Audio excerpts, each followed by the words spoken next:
નમસ્કાર દર્શક મિત્રો, સ્વાગત છે આપનું જીડીપીએલ જૂનાગઢ ન્યૂઝમાં। સૌપ્રથમ જોઈએ આજના મુખ્ય સમાચાર। જૂનાગઢ ચૂંટણી શાખાએ લોકસભાની ચૂંટણીની તૈયારીઓ શરૂ કરી। કલેક્ટર કચેરી ખાતે ઈવીએમ અને વીવીપેટના શરૂ કરવામાં આવ્યા નિર્દેશન।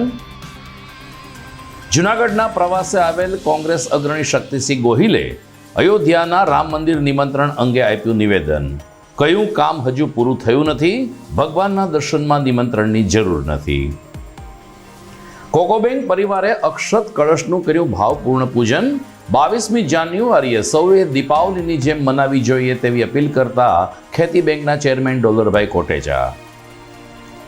9મા તબક્કાના સેવા સેતુ કાર્યક્રમમાં કેટલીક સુવિધા ન મળતા અરજદારો થયા નારાજ। જોકે મહત્તમ કામગીરી સંતોષકારક થઈ હોવાનું જણાવતા આયોજકો। અને કિન્નર સમાજે માં મેલડીની મૂર્તિ સાથે કાઢી શોભાયાત્રા।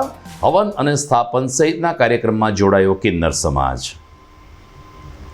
આ તમામ સમાચાર આપણે વિસ્તારથી જોઈએ તે પહેલા લઈએ એક બ્રેક।